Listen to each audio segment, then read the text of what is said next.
afternoon, O God, that you have given to each one of us. Thank you for gathering us together, Lord, and giving us the desire of come, O God, to come into your presence, Lord, to worship you, to glorify you, O God, to offer our lives, our hearts and mind, O God, even our offerings of praise and worship unto you, Lord. Father, continue to move in our midst. Just use me as your instrument, O God. And I have no power of my own, Lord, to bring change to your people. But Father, we depend on your words, the power of your words, O God, that can change us, O God, that can correct us, that can rebuke us, O Lord, para sa ganung Panginoon, maging makatagpa po kami, maging tapat po kami na sa aming paglilingkod sa inyong Panginoon. Salamat po, and we continue to invite the Holy Spirit to move in our midst, O God, to give us the understanding and to convict us, O Lord, para sa ganun, ituin kami, Panginoon, para maging willing kami, O Diyos, na ipatupad po ang mga mapag-aaralan namin sa hapon ito. Salamat po, O Diyos, ito ang aming samong dalangin sa pangalan ni Jesus. Amen and amen. Praise the Lord. So let's all be seated in the presence of the Lord, and good afternoon po sa ating lahat. Amen. Medyo makulimlim ang panahon sa labas, umuulan-ulan, masalimuot ang environment natin ba, nakakaantok. In other words, to make it short, nakakaantok. Okay? Pero hindi tayo pumunta dito para antukin. Amen? So, kailangan mayroon tayong participation. Kailangan isinin natin ang ating mga sarili. Wood. Alam niyo ba yung kantang iwood? Wood natin. Kapag inaantok tayo, we shake our bodies. At kung inaantok tayo, we can stand. Para hindi tayo tuluyang antukin at matulog. Ang ginagawa namin kapag gano'n ng mga anniversary, convention, lalo na kapag siksikan ang mga tao, talagang dama mo yung hindi nag-flow ang air, ano? So talaga it makes the environment or the ambience na nakakaantok talaga. Kaya ang ginagawa namin, tumatayo na lang kami habang nagiinig to help ourselves. Amen? So we can do that. Kasi ang purpose naman natin ng pagpunta dito is to hear the word of the Lord. So whatever circumstance, sabi nga ng MC natin, huwag natin sayangin yung pinamasahe mo. Nagpasahe lang pupunta dito para matulog, di ba? Di wow, nagpasahe mo ba? Para matulog. Oo. Kaya para hindi sayang ang pinamasahe mo, makinig tayo ng salita ng Panginoon. Amen? So I also want to thank the Lord for His sustenance. Napakabuti po ng ating Panginoon because as we are serving the Lord here in Hong Kong, God is also doing His part in our families. Always put in mind yung laging sinasabi ng ating mahal na bishop na when we concern ourselves with the concerns of the Lord, God will take care of your own concerns. Amen? Ano ang concern mo? Pag-tuition ng anak mo, ano kaya ang mga dalaga mo, mga binata mo, lalo na at lumalaki sila, ayaw na nilang makinig sa mga counsel natin o kaya pag-a-advise natin, so they have their own world. But then we put our concerns into the hands of the Lord, mas magaling si Lord na kumilos. Amen? So that is the benefit of serving God, dahil yung hindi mo magawa, gagawin ng ating Panginoon. Amen? So this afternoon, we are going to learn about commitment. Okay? Commitment. Bakit kaya palaging kasali ang commitment? Kapag may natuturo ng salita ng Diyos, hindi nawawala ang word ng commitment. Commitment po kasi may connection yan sa ating paglilingkod sa Panginoon.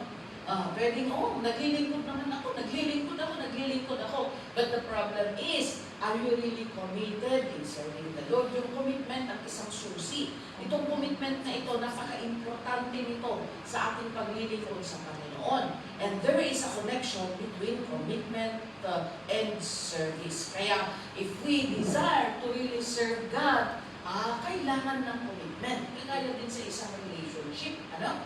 Sa isang relationship, habang nililigawan ka, wala tayong lalaki dito. By the way, Happy Mother's Day to all mothers. May God bless the works of your hands and all the works of your womb. All the fruit of your wombs. You see, the God whom we are serving is a God na package ang kanyang biyaya. Na habang kayo na mothers ay faithful na naglilingkod, even the fruit of your wombs. Ano ang fruit of your wombs? yung mga anak ninyo ay i-bless ni Lord. Di ba? Kaya yan, maglingkod tayo sa Panginoon. If you want your children to be blessed by God, be faithful and be committed to the Lord. Amen? So, meron pong connection ang commitment. Ano po ba ang commitment? Ito po ay isang foundational principle. Ito po ay kasali talaga na importante. Kumbaga sa Ricardo, ingredients. Isang pinaka-importanting ingredient ng ating Christian faith. Without commitment, our faith is futile. Wala pong silbi. Amen? Kasi kung nagsisilbi ka na walang commitment, it's just like saying, I love you without action. No? Kung naglilingkod ka na walang commitment, ay parang yung nagsasabi lang ng I love you, todo, pero ayaw naman magbugas ng pinggan, ayaw naman tumulong sa kapamong bahay, pero kung makapagsabi ng I love you, wagas. Pero, ni ultimo, wala siyang ginagawa para tulungan ka. So, if you are that person, would you believe, di ba? Pero medyo may question na, may doubt na. Kasi laging nag-I love you, pero wala man lang, hindi man lang tumulong, o kaya hindi man lang gumawa ng something na magpo-prove na kanyang pagmamahal. And it's the same in commitment. In commitment, kung walang commitment, yung magsisilbi natin ay parang salita lang, walang saysay, walang bearing, okay? There is no sense, okay? So, ang commitment is katapatan, pagiging tapat, okay? If you are kagaya ng mag-asawa, what is their commitment? Ano ba ang commitment ng dalawang mag-asawa? Till death do us part, that is a commitment. Pero, nung wala na kayong ulam, ay, nag-away na. Oh, the commitment is not there. Kasi, ayan, bakit kung nawawala ang commitment, ano ang ibinubunga ng sa relationship? Mayroong hiwalayan. Even sa girlfriend, boyfriend, yung boyfriend, nung naniligaw, susunduin kita araw-araw, ulan at bumagyo, kumidlat man. Yun ang commitment niya, sunduin ka niya. Kaya nung sinagot mo, for 1 week, sinundo-sundo ka naman. Umulan umaraw, kumidlat, nandun siya. Pangalawang week, ay wala na yung commitment niya. Konting ulan na lang, ay sorry, mag-taxi ka na lang. Wala na. So ano ang ibubunga ng separation? Why? Because of yung commitment na ingredient sa relationship. And it's the same in marriage and all the more the same in our spiritual life. Amen? So, huwag kayong magtaka kung bakit paulit-ulit na nababanggit ang commitment sa ating paglilingkod. It's because very important ingredient yan ng ating service sa Panginoon. Ano ba ang commitment? This is dedication. Dedicated ka sa ginagawa mo. You are hindi ka easily moved, hindi ka madaling sumuko, hindi ka madaling maupay. Ano ang maupay? Ma-discourage, ano? Hindi ka madaling ma-discourage, hindi ka madaling nang iiwan, kundi ikaw ay matatag. Pagiging matatag po ang commitment na kahit ano pang bagyo ang dumating sa ating paglilingkod, mananatili tayong nakatayo no matter what. Why? Because our commitment is unto death. Diba? Sabi ng Panginoon, even to the point of death, tumayo ka sa iyong paglilingkod dahil yung nakatayo sa pagdating ng ating Panginoon ay sila lamang yung makililigtas. Yan yung commitment ng bawat isa sa atin. Yung tumayo tayo, yung mag-persevere tayo hanggang sa dulo, hanggang sa pagdating ni Jesus. Kung hindi man natin mahintay ang pagdating ng Panginoon, hanggang sa ating kamatayan ay maglilingkod tayo. Amen? So, ano ba ang connection? Okay, let's see the connection of commitment to service. Unang-una, commitment to serve God is the central theme of the Bible. Yes, ito ang sentro ng Bible, yung commitment natin na maglingkod sa ating Panginoon. Kaya, paulit-ulit ang tungkol sa commitment kasi ang mga tao, they think na okay yung paglilingkod nila, but without commitment, our service to the Lord is void. Walang saysay, walang patutulungan. Maaaring ang dami-dami mong ginagawa. You are a person na anong tawag mo? Jack of all trades, master of none. Nung ibig sabihin, mamaya kaya nagluluto ka, nung nakita mo yung walis, nagwalis ka. Tapos nung nagwawalis ka, ay nakita mo yung labahin, ay naglaba ka. Tapos nung naglalaba ka, ay nakita mo yung, naalala mo yung susunduin mo, ay lumabas ka ng nagsundo. So, puro umpisa, walang tinapos. Okay? So, commitment in finishing the work is a requirement of God. So, what can we see in Deuteronomy chapter 10, verse 12 to 13? Okay? Ano ang sabi niya? Kung bakit sentro ng ating paglilingkod ang commitment, it's because, sabi ng salita ng Panginoon, verse, okay, go, the Lord said to me, and lead the people on their way, so that they may enter and possess the land that I swore to their fathers to give them. And in verse 12, and now, O Israel, what does the Lord your God ask of you, but to fear the Lord your God, to walk in all His ways, to love Him, to serve the Lord your God with all your heart and with all your soul, and, tingnan nga natin, okay, balik ka doon. With all your soul, okay? And with all your strength. Yan ang sabi ng Panginoon. So God is demanding all His people. Ang kausap ko ng Panginoon dito is yung mga Israelites. In verse 12, nakita natin ang verse 12, binibilin ng Panginoon ang mga tao through Moses. Nasabi niya, ang gagawin niyo lang sa inyong mga buhay, kayo ay nilikha ko para kayo ay sumunod sa akin, to walk in all God's ways, para mahalin ako, sambahin ako, and to serve the Lord. Amen? Ito po ang commitment ng lahat ng nilikha po ng Panginoon, na tayo po ay sumunod sa lahat ng mga kautusan ng ating Panginoon, mahalin natin ang Diyos, at ano ba ang gagawin natin? Pagsilbihan natin ang ating Panginoon. Amen? Ang pagsisilbi sa Panginoon, hindi lamang po sa huso. Pagsisilbi na meron pong gawa, kaya yan, mayroon tayong mga ministries na iba-iba. Mayroong evangelism, mayroong prayer, and each ministry ay maging faithful sa kanilang calling. For example, kung nasa music ministry ka, kung ano ang trabaho ng music ministry, ayun ang gagawin natin. And it's the same. Kaya yan, meron tayong mga praise and worship symposium or worship symposium, so that malaman din natin, makakuha tayo ng mga guide and lead from all the people whom God is using powerfully to lead worship, para yun ang tularan natin. Kaya yan, napag-aralan natin, na even yung preparation, akala natin ang preparation ay parang easy-easy lang, di ba? Ang importante, yung actual, yung nakalive na, yung 2, 3, 2, 1, no? Ay, yung akala natin, yun lang ang importante. Pero, kung titignan pala natin, even the preparation, even the practice is very important. Part po yan ng ating paglilingkod sa ating Panginoon. Amen? Part po yan ng ating paglilingkod sa ating Panginoon. Kaya yan, that commitment is the central theme of the Bible. Ano ka? Commitment is a choice. Yes. Being committed is a choice. And that choice must be declared. Amen? Ang pagiging committed po ay ikaw mismo ang may choice niyan. Ikaw ang may decision. Ibig sabihin, you have decided to commit your life to the Lord. Kaya, in serving the Lord and in accepting the Lord Jesus as our Lord and Savior, galing mismo sa iyo yan.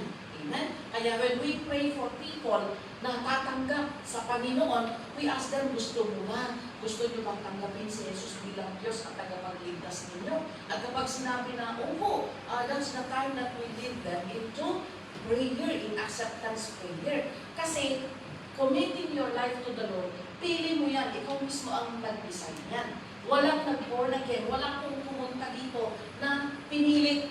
Okay, I believe na kahit gaano pilitin ka ng isang tao, ng kaibigan mo o ng leader mo, kung talagang ayaw mo, if you choose to not to come, then do not, pwede natin gawin. But we choose to come.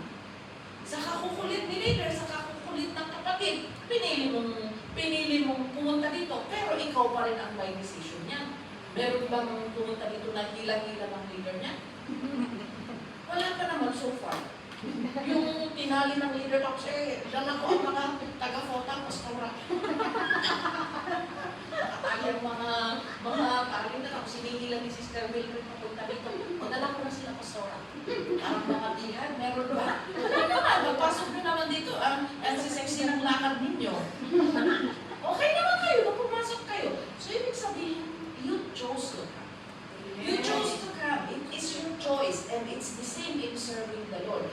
tayo po ang pumili na maglingkod.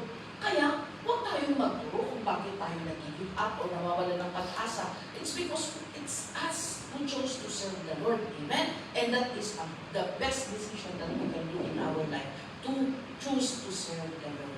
Amen? Tingnan natin ito. At dapat ideklara mo din, kagaya ng ginawa ni Joshua chapter 24 verse 15. Kasi yung mga tao, nag-aalangan sila kung susunod ba sila sa Panginoon o hindi. Marami silang pag-aalangan, maraming gumugulo sa isip nila. Maraming mga bagay na tinitimbang-timbang ka nila. Ano kaya, susunod ba ako kay Lord? O ito mga kayamanan ko kasi, ito flock ko kasi ang dami-dami, hindi ko maiwan. So half-half, nasa middle ground, nasa neutral ground ang mga Israelites, pero dineclare ni Joshua. Sabi niya, but if serving the Lord seems undesirable to you, kasi yung napuno na si Joshua, kasi yung mga tao ay hindi mapanindigan ang kanilang mga paglilingkod. Kaya sabi ni Joshua, okay, kung hindi kayo interesado sa paglilingkod sa Panginoon, if you are not interested, kung kung undesirable, kung hindi maganda sa inyo ang paglilingkod sa Panginoon, then choose for yourselves. Mamili kayo ngayon din. This day, whom you will serve, mamili kayo ngayon din kung sino ang pagsisilbihan ninyo. Yung Diyos ba ng mga ninuno natin na mga bato, punong kahoy, mga imahe, mga dagat, mga river, yung mga bagay na likha ng tao, o mga tao mismo, mamili kayo. Sila ba ang inyong mga sasampahin? Or, sabi nga, but as for me and my household, we will serve the Lord. Amen. Kailangan na yung commitment mo ma-declare. Amen? Kailangan panindigan mo, ibig sabihin, in all circumstances, you must choose to serve the Lord no matter what. Kahit itakwil ka pa ng pamilya mo, o kahit meron mong nag-testify na kauuwi sa Pilipinas, nag-invite siya ng Bible study, tapos inayawan ng tatay niya. Oh, there are instances na gano'n. Ano ang gagawin natin? Panindigan natin ang ating pananampalataya. Amen? We do not fight with the weapons of the world. Hindi ibig sabihin na kapag binunyawan ka po, yawan mo rin. Hindi. We stand our ground, but we need to have the wisdom also on how we are going to stand firm. Amen? So yan. There will be times, maaaring ngayon, hindi natin nararamdaman yan, but when you go home, wherein you will face your family members na hindi pa nananampalataya, when you go home, makikita mo sila kayo na opposition team, taga-kontra sa iyo, taga-kontra sa iyong paglilingkod. Eh, nung nandito ka pa, okay pa kasi malayo siya. Pero nung mag-uwi mo na, ay sus, ang bis kami kinilakay po. Bis, ano ba yun tayo? Paano na nga parang makikimo? Ayaw niya na ako ay magsamba, ayaw niya na ako ay pumunta sa church. Then that is the real battle. Ano ang gagawin mo? Choose to stand with God. Amen? Choose to stand with God. Do not compromise. Hayaan mo, kahit magalit sila sa iyo, hayaan mo lang. Galit lang yan sa bibig, galit lang yan sa salita. But then choose to stand with God and see the deliverance God will bring to your family. Amen? Hindi mo mamamalayan. Baka yung asawa mo na ayaw magsamba, o dahil sa pagkilos ng Panginoon, ay pumunta na, pumasok na ng simbahan. Eh, nung naborn again, baka mas on fire lang kesa sa'yo. Minsan ganun yung nangyayari. Yung tayo mga matatagal, akala natin on fire na tayo, pero nung nanampalataya yung mga unbelievers na mga pamilya natin, ay, mas on fire sila. Kaya, di ba? Kaya yan, kailangan mong mag-proceed din na maging on fire kasi nakakayak. Na yung kabubunagan lang, eh, mas on fire siya kesa sa atin. Amen? So, our commitment is a choice. Choose to serve God. That is your choice. Amen? And I believe that we all chose to serve God. But our choices must be declared. Kagaya ng ginawa ni Joshua. Kung ayaw, kaya yan din ang test sa atin. Kumari, yung pinaka-best friend mo, yung nagdala sa'yo sa presensya ng Panginoon, eh biglang naglaylo, biglang bumalik sa mundo, ayaw na niyang pumunta sa church. Huwag kang sumama.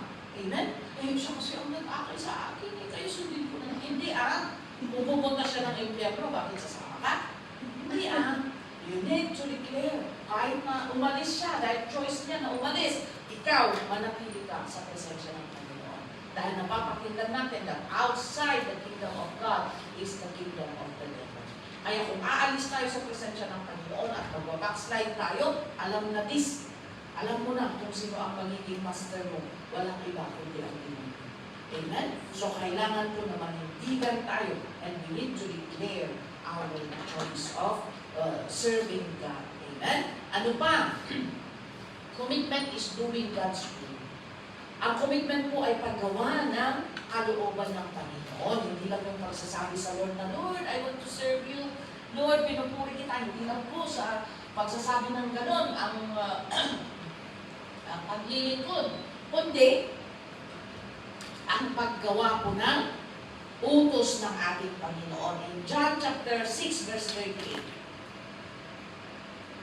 John chapter 6 verse 38, sabi ni Jesus, ito po si Jesus, for I have come down from heaven not to do my will, but to do the will of Him who sent me. Eh kung si Jesus nga nagsubmit sa will of God, di ba?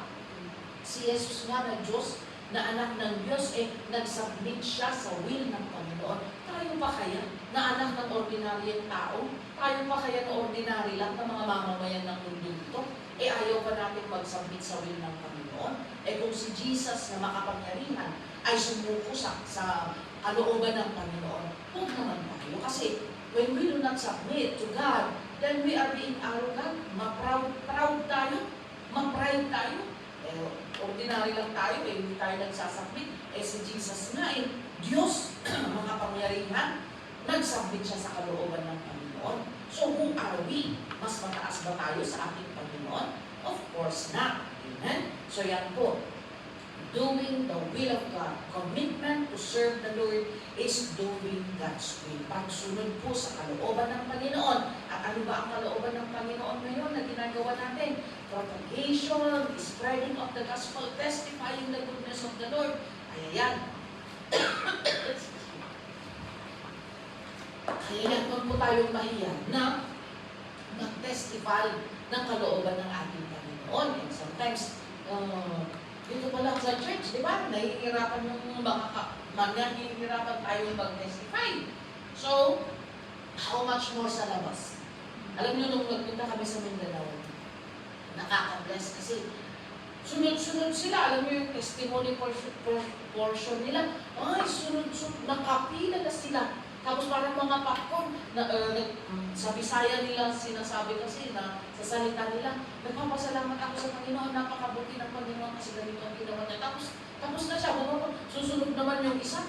Kaya nung nakita namin nila, kami mga taga-Norte, taga-Luzon, nung nakita namin yung the way na mag-testify sila, napapasana all kami doon. Pastora Vilma, Pastora Lourdes, sana ganyan din sa Luzon. Na hindi nahihiya ang mga tao na magbahagi ng salita ng Panginoon. Kasi as in, nakapila sila. Na nakatayo na. Talagang sunod-sunod na silang pumupunta dito sa pulpit. And yan ang gusto ng Panginoon. Amen?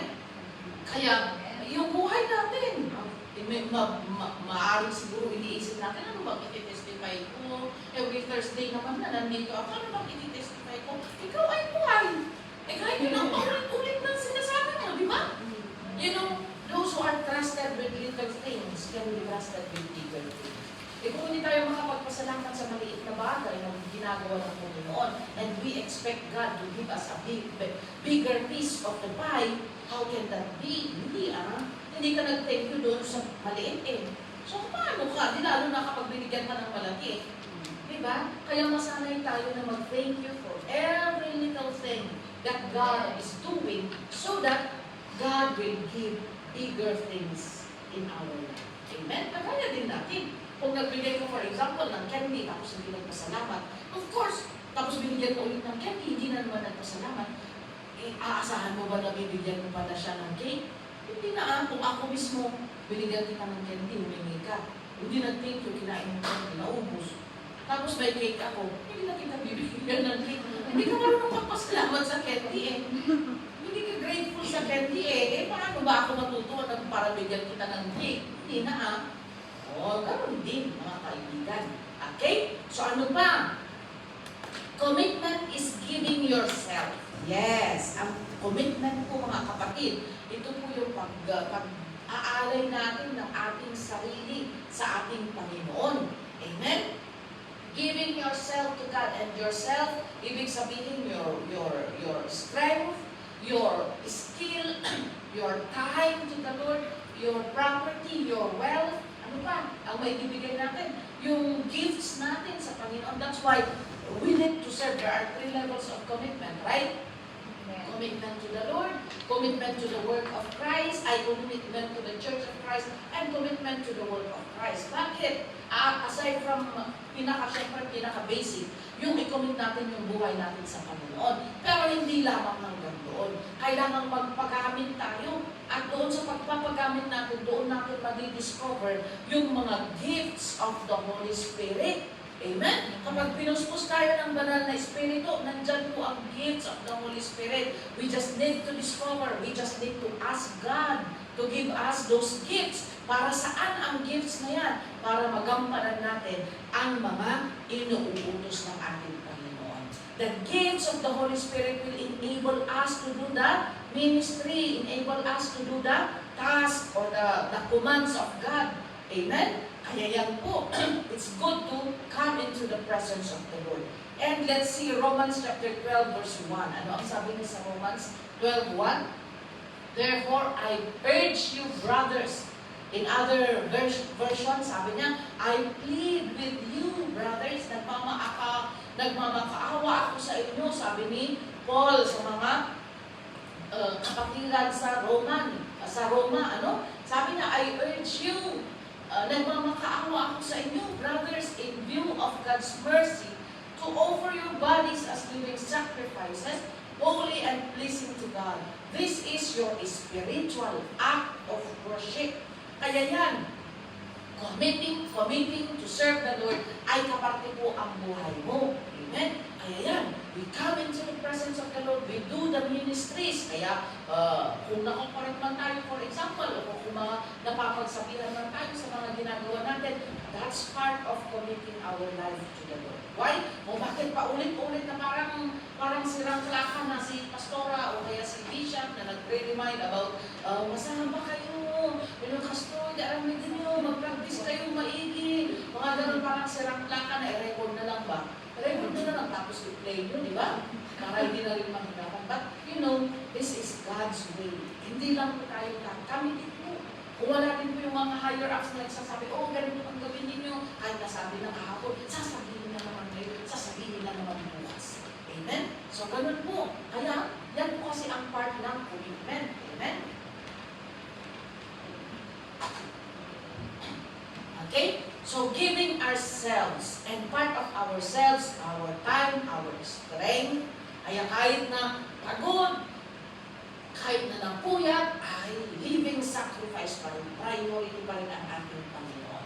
Amen? Alam niyo, ang bishop natin, yun ang ginagawa niya.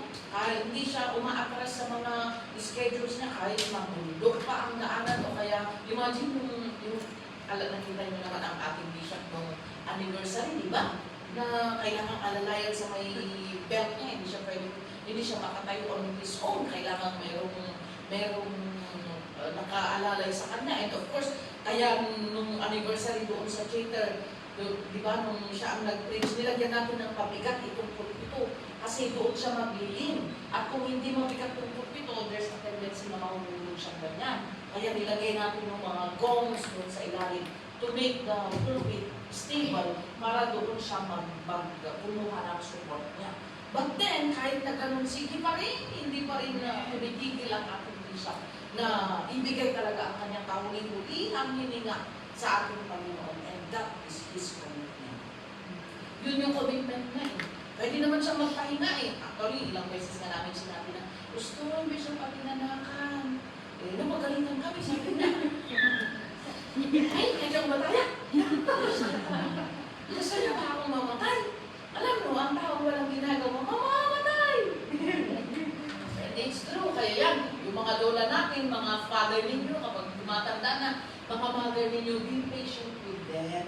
Amen? Kahit na minsan nahihirapan sila, but we allow them. Kasi the more na nakarelax lang sila, the more na maghihina sila.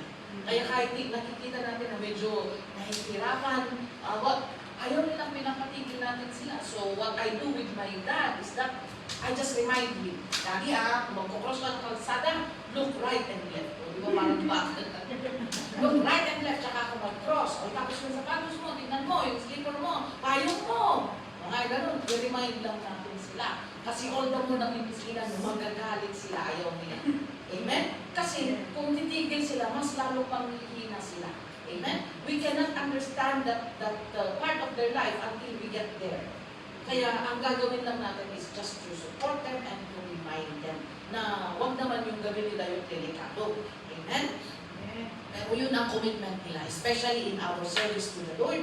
Kahit hirap ka na, kahit may sakit na, yan, kahit na masakit ang tuhod, masakit ang bewang, hindi makakilos, but then we cannot stop. Hindi pwede na, hindi ako mag-preach ngayon kasi ang sakit ng balakang ko Ang connection ng balakang ko sa pag-preach mo. And you know, it's a miracle. Masakit ang balakang mo, nasa kuan mo pa ikaw. Pero pagdating mo dito, walang sakit-sakit. Pero pagbaba mo, ayun. Mak na naman. Pero, yun yung miracle. Ibig sabihin, while you are doing the will of God, walang sakit, wala kang mararamdaman na restrictions. Only when you stop doing the will of God, na mararamdaman mo yung mga sakit. But then, these are all part of our growth, of our commitment to the Lord, na kahit ano pa ang maramdaman natin, kahit may sakit ka na, kahit may lagnat ka na, kahit na napaus ka na, ayan, kaya si Pastor Rason niya, napaus na, pero sabi ko, Jesus, ano yan, nung Sunday, wala siyang boses ng Saturday Sabi ko, nung Sunday, ano yan, basta na, dalawa lang tayo, napaus ka pa. Ano, one service na lang sa Sunday. Kinayon niya naman. So yan ang commitment na kayo wala kang boses, sige, sumigaw ka pa rin. Amen, masakit ang paa mo, sige, maglakad ka, pumunta ka pa rin sa outreach. That is our commitment. Amen? Kasi kung sasabihin na, sakit, kayo na lang, ay, natutuwa ang demonyo, Amen? Kaya kahit anong nararamdaman natin, magpagamit tayo sa ating Panginoon. Ano pa? Okay? You know why kung bakit natin paulit-ulit na itinuturo ang commitment. It's because, you know, kung ano ang nakakasakit sa isang pastor, it's not the word, it's not the harsh words. Sometimes we cannot please everybody. Amen? Sometimes meron mga nasasabi against us, makakarinig tayo ng mga masasamang salita, mga salita na nakakasama sa ating mga pakiramdam. And hindi kami exempted ng mga servants of God. Sometimes there are people who hate us, there are people who does not like us, na very obvious na may favoritism, o kaya mayroong sinasabi masama. And in the flesh, masakit yung mga ganyan. Pero mas masakit sa amin. We may be affected by harsh words, but wala yan sa amin. But mas masakit sa amin to see the destruction of God's people because of their disobedience. Hindi yung masasakit na salita, wala na yan. We have overcome all these things. They may come. Part na yan ng ating paglilingkod kasi yan naman ang sabi ng Panginoon. You expect to be persecuted, you expect to be misunderstood, you expect to be accused falsely by other people who do not like you, mga ganon. So, accepted yan, part yan ng aming paglilingkod. Pero mas masakit sa amin na makita ang possible distraction ng mga tao kapag hindi sila tunay na maglilingkod sa Panginoon. Kasi ibinilin kayo ni Lord sa amin Ibinilin kayo ni Lord sa akin. Ipinaalaga ng Panginoon kayo sa akin. Amen? So, kargado namin kayo, obligasyon namin kayo, accountable kami sa inyo.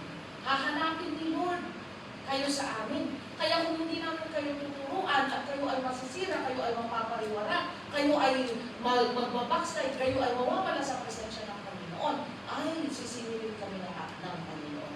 Pero after, kahit naman, for example, after na nag-warning kami, naturuan ka at napagsabihan ka, ayaw mo pa rin, then we are free from the accountability. Pero kung wala kami itinuro dahil sinabi namin na, diba? Kaya ano sila, kung ano ang gawin mo, halat natin yung buhay naman nila yan. Kung gano'n ang maging attitude namin bilang mga pastors at Hindi namin papakialaman na turuan kayo paulit-ulit na i-inculcate ang mga ganitong bagay. Then, we are pushing you to your own destruction. Sisingilin kami na yun ng ating Panginoon. Amen?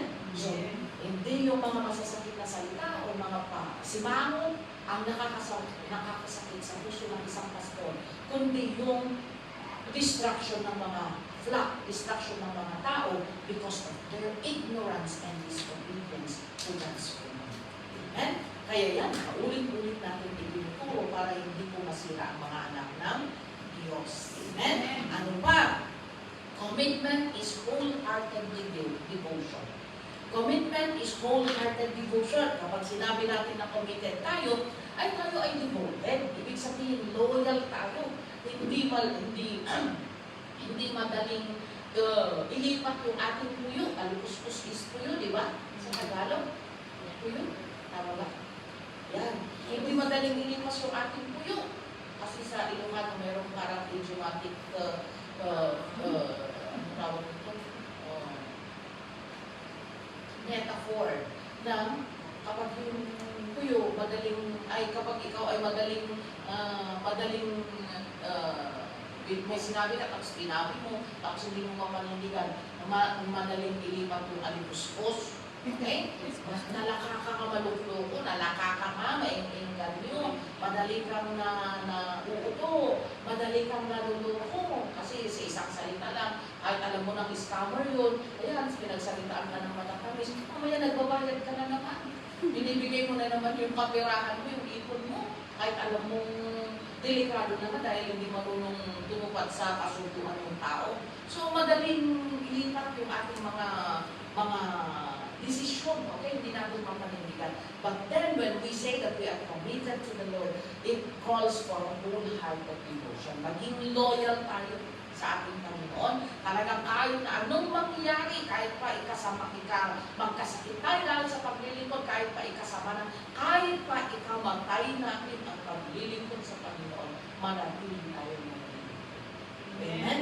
Huwag tayong susuko, kahit pa ma-terminate tayo dahil sa ating paglilingkod sa Diyos, kahit pa ano ang i-accuse sa atin because of our service to the Lord, let's remain serving God. Amen? In Matthew 22:37, ano ang sabi niya? This is the command of the Lord, that you must love the Lord your God with all your heart, all your soul, and all your mind. Would you say all? All. Sabi niya, all, lahat. Hindi 90%, hindi 99%. Sabi niya, all, lahat, 101%. Ibig sabihin, mahalin natin ang Panginoon ng buong puso natin, hindi kalahating puso. Buong puso natin, buong kalakasan, buong isip natin, at buong kaluluwa natin ay paglingkuran natin ang ating Panginoon. Amen? Why? Because in John 14:21, tingnan natin, kung bakit binibili ng Panginoon na mahalin natin siya. Because sabi niya dito, those who obey my commandments are the ones who love me. You see? Hindi lang pala yung I love you, I love you, I love you, Lord, I love you, Lord. Mamaya pagkakang, I love you, Lord. Nadulas ka, I love you, Lord. I love you, Lord Jesus Christ, Father God Almighty. Nakagat mo ang dila mo, I love you, Lord Jesus Christ, Father God Almighty. So, nagiging bulak-lak na lang ng bibig natin yung I love you, Lord. Pero, sino ang totoong nagmamahal sa Panginoon? Ayon sa versikulo na yan. Sabi niya, yung sumusunod sa aking kalooban, sila yung tunay na nagmamahal sa akin.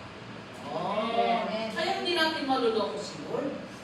Hindi kailanman natin maluloko ang Panginoon. Ano ang basihan ng Panginoon ng tunay nating pagmamahal? Action of our faith, obedience to the words of God. Kaya, yung Matthew 7:21, di ba? Hindi yung nagsasabi ng mahal kita Panginoon o Lord, Panginoon, Hallelujah Panginoon. Hindi yung mga nagsasabi ng Panginoon ang maililigtas, kundi yung gumagawa ng kalooban ng Diyos Ama sa natin.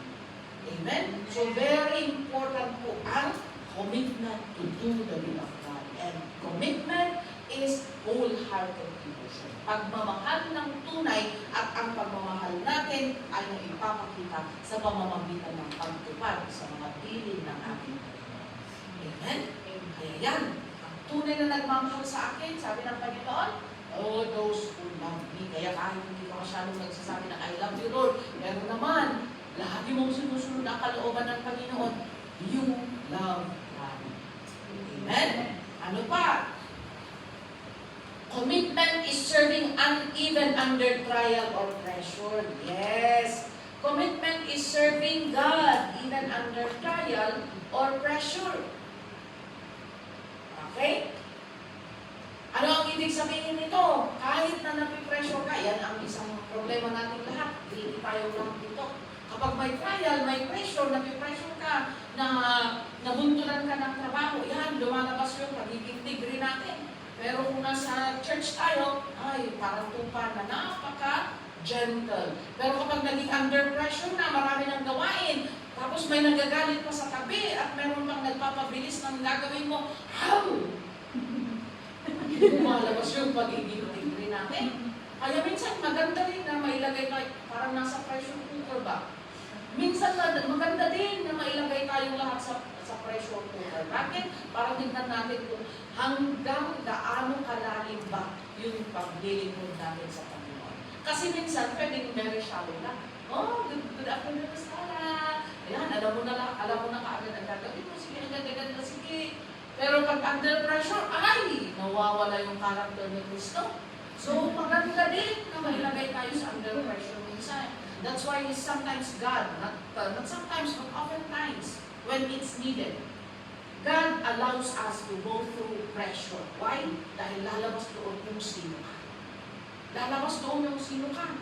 Yung akala mo mabait, gentle and kind, ay, naging degree, layo pa na sa kaloob-looban. Pero kung under pressure, ganun ka pa rin, na very gentle pa rin, at hindi ka gawin natin. Nakikita mo na nagre-red na yung face niya dahil nakakaralan ka na, natutest na. Pero kung ang pamamaraan niya is, ganito ang gawin natin. Okay? Hali kayo. Hawak kamay. Positive ka pa rin, ano? Hawak kamay, manalangin tayo. Lord, we rebuke every pressure that is in here that's distracting us, oh God. Eh kung ganun ang naging attitude mo, oh, praise the Lord. Malalim yung commitment mo sa Panginoon. Pero kung nailagay ka lang sa pressure cooker, wala pang 2 minutes, ay, ko na, dahil yun tinalamin, dahil yun tinalaing. Kung gano'n na ang dialogue mo, kayo na magaling, ayoko na. Kayo na ang gumawa. Eh, kung gano'n, ay, wala. Hindi lumalim yung ating commitment sa pagpiling ko. Amen? Guilty tayo lahat. Even me. I admit, I accept. Na sometimes when I'm being put under pressure, ayan, doon ko na-access ang sarili ko. And I myself will rebuke. I-review ko din ang sarili ko. Kung lumalabas yung ganong pag-uukani ko din, Jesus din, ikaw naglenda ka, nakakahiya ka. Pinapagalitan ko talaga ang sarili ko sa kwarto. Sabi ko, huwag ka na ganyan, Glenda. Ang nakakahiya ka, tao ka. Ginaganyan ko talaga, I need to scold my own self. I need to scold my own self. At ganun ang gawin natin in order na matulungan natin yung ating mga sarili. Amen? Kasi minsan yung mga ibang tao, nahihiya silang i-review ka, o nahihiya silang i-correct ka, kasi baka mag-aalit ka, magpampo ka sa kanila. So they would rather keep their mouth shut. Pero you know, kung totoong kaibigan ka, kahit galit yan, kahit isumpa ka pa niyan, at least nagawa mo ang tama. Amen? In the end, papasalamatan ka. Maaring ngayon, dahil pinokorek mo, ay, hindi naman alam yan. Pag-sagutan ka yan. Pero, kung mahimasmasan na at nasa sariling closet na siya, and God is dealing with her, she will realize na mas maganda yung ginawa mo. Na i-correct siya o i-review siya. Later on, magpapasalamat siya. Dahil doon mo ipinakita ang pagmamahal mo sa kanya. Amen? So yan, maganda na dalhin tayo ng Panginoon that God will bring us under pressure in order also for us to assess the depth of our commitment to the Lord. Amen? And ano ang sabi niya sa James chapter 1 verse 12? Ano ang sabi niya? Blessed is the man who perseveres under trial, you see? Kung bakit tayo dinadala ni Lord under pressure, under trial, because God wants us to be blessed. Gusto niya na i-develop yung ating perseverance. Gusto niya na i-develop yung ating endurance. Kasi bawal ang Kristiyanong mahina. Because we are in the end times. We are living in the very end of times na kung saan pasama ang mundo. At kung sensitive ka, mahina ka, dahil hindi ka na-immune sa mga trials in life, then matatalo ka. Amen? Matutumba ka. Kagaya ng mga, tayong mga batang 80s, mga batang 90s, sige, kahit na maglubsak tayo sa tubig, walang problema. Hindi naman tayo nagkakasakit, walang skin allergy, hindi pa nga tayo naghihilamos kung matutulog eh. Walang hilamos noon, kung ganun ka, kung natulog, ganun ka din mabangod.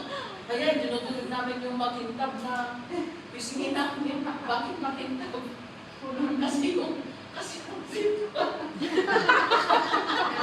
Kasi hindi uso ang mga tissue noon. Kung sinipon ka, kung nasa ganyan, yung sipon mo, gumaganon. Eh kapag maghilamos pa na, ang tagal mo, ganun kasi ang tagal maalis. Napakadulas ba? Ganun lang. Ganyan ang pagpupunas namin ng mga sipon namin noon. Kaya makintab yung dito natin. Rosy chicks naman in fairness. In fairness naman, red siya, pero makintab kasi na yung sipon na nakakahalat. Kaya itutulog namin yan. Bukas ganyan pa rin itsura namin kinabukasan. Walang hilahilamos noon, pero na-immune kami sa mga virus. Hindi kami madaling magkasakit. Pero ngayon, sige, hilamos dito. Wash hands, every 1 minute, wash hands. Mamaya inuubo mo, mamaya may allergy, mamaya nagiging matino yung immune system. And it's the same in the spiritual. Kung hindi ka nakikipaglaban, kung wala kang na-experience na trial sa buhay mo, mahina ka. Hindi madidevelop yung perseverance mo. Hindi madidevelop yung inner strength mo. Kaya, sabi ng pinapahintulutan ng Panginoon ang mga problema na dumarating sa ating buhay para ma-experience natin kung gaano tayo ka-blessed na sinusustain tayo nilong even under pressure.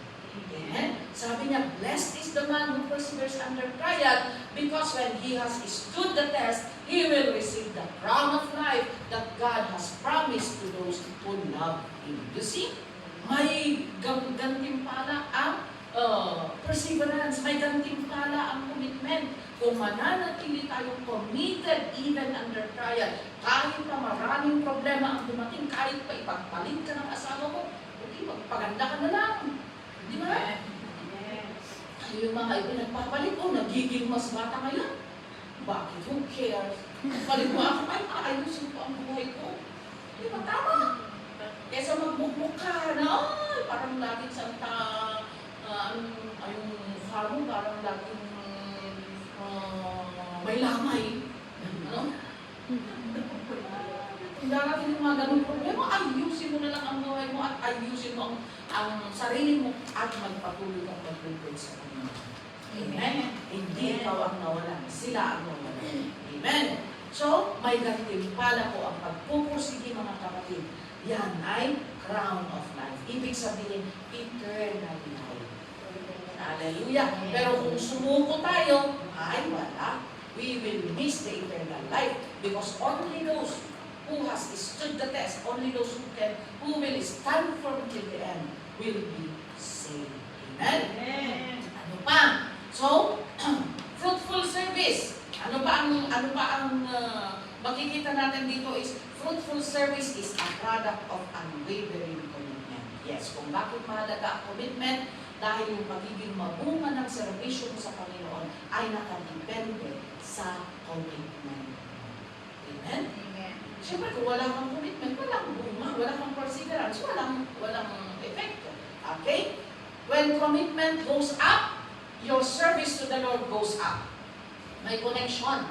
Kung very committed ka, loyal ka, and faithful ka sa Panginoon, ay pati yung service mo, paakyat. Pero kung yung commitment mo pababa na, pati yung paglilingkod mo, pababa na rin. Kaya very obvious po. Hindi natin pwedeng takpan ng isang ngiti lamang. Na pagpasok mo, nakangiti ka, pero obvious pa rin. Ayan, medyo minsan may mga, bakit parang hindi ko na nakikita si sister ganito? Akala nyo parang hindi namin kayo napapansin, pero at times, napapansin, bakit parang hindi ko na nakikita yung matapal na yung bigis. Yung mga ganon. Bakit parang napapansin ko, late na naman na pumasok ang mga kapatiran. Ayan. Bakit? Obvious. When your commitment is up, your service to the Lord is up. Amen. Pero kapag bumaba ang commitment, paano paglilingkod bumaba? Kaya obvious na. Walang lokohan sa paglilingkod sa Panginoon. Walang lokohan. Nakalatag yan. Amen? Kaya pag we praise the Lord, dahil makapaalalahanan po tayo ng Panginoon, and God is giving us the chance. God is a God of second chance. God is giving chances to other people, hindi lang second, by third, by fourth. Maraming chances actually. Pero huwag natin sayangin. Because we do not know when the Lord will be coming. Maraming sabihin natin, di ba? Oh, may mga chance pa ako. Next year na lang ako magpupursige. Next year na lang ako magsiseryoso sa aking paglilingkod. What if hindi ko umabot ng next year? Diba? What if dumating na siguro pamayang gabi? Hindi. Wala. Nalay tayo. Na-disqualify na tayo sa kaharian ng Panginoon. Amen? So yan lang po mga kaibigan. We need to be committed because even the servants of God of long ago, yung mga people of God in the Old Testament, naglingkod sila ng may buong katapatan sa Panginoon with full commitment to serve the Lord. And ano ang nangyari? Naging mabunga po yung kanilang paglilingkod, and so naisulat po ang Biblia and nakarating po sa atin ang Ebanghelyo. Kung walang commitment yung mga unang naglingkod, ay wala hindi na ibahagi sa atin ang salvation. Kaya mag-commitment tayo, maging buo din yung commitment natin sa Panginoon para maibahagi din natin sa ibang tao, sa susunod na henerasyon, ang pagmamahal at salvation ng atin. Kasi kung dito tayo, imagine, sino ba ang susunod na generation? Mga anak ninyo. Diba? You are just stopping the flow of God's blessing if you will stop serving. Amen? So commitment, it's good to serve, but it should be, and it must be accompanied by full commitment para may saysay. Kasi serving the Lord na walang commitment, i-give up kung gusto mo, magtatrabaho ka o gagawa ka ng ministry kung gusto mo, kung ayaw mo, wala na naman. Walang sense. It's not credited. Nothing is credited to our account in heaven. Amen? So yan po ang paalala ng Panginoon sa ating lahat at magpatuloy tayong maglingkod sa ating Panginoon. Hallelujah. Let's pray before I go back to the MC. Thank you, Lord. Salamat po, Panginoon. Thank you for your love and for your faithfulness, O God, na laging nagpapaalala sa amin, Panginoon, kung paano po kami maglilingkod sa iyo, O God. And Lord, right at this time, we humble ourselves before you, Panginoon. Alam po namin kung anong klase ng servisyo ang aming iniaalay sa inyo, Panginoon. And Lord, we come before you, O God, with humility, Lord. Patawarin mo kami, Panginoon. Forgive us, O God, for the times, Lord, na naging complacent kami. Naging compromise kami, Panginoon. Hindi kami naging seryoso, O Lord, and we have treated you, O God, na parang ordinary lang sa aming mga buhay. But here we are, O Lord, coming before your throne of grace, asking you, O God, to give us that perseverance, to give us that wholehearted devotion, Panginoon, para makapaglingkod mo kami ng tapat at totoo sa iyo, Panginoon. Lord, cleanse us and make us someone, O God, na makapaglingkod ng buo at totoo sa iyo lamang. Tulungan mo kami, O God, as you fill us with your Holy Spirit. I pray, O God, that move in the hearts of your people, Lord. And make us a better person, Panginoon, as we await your coming. Salamat po, ikaw lamang ang Panginoon ang aming sasambay at dadakilain sa aming pamumuhay. Ito po ang aming samang dalangin sa pangalan ni Jesus.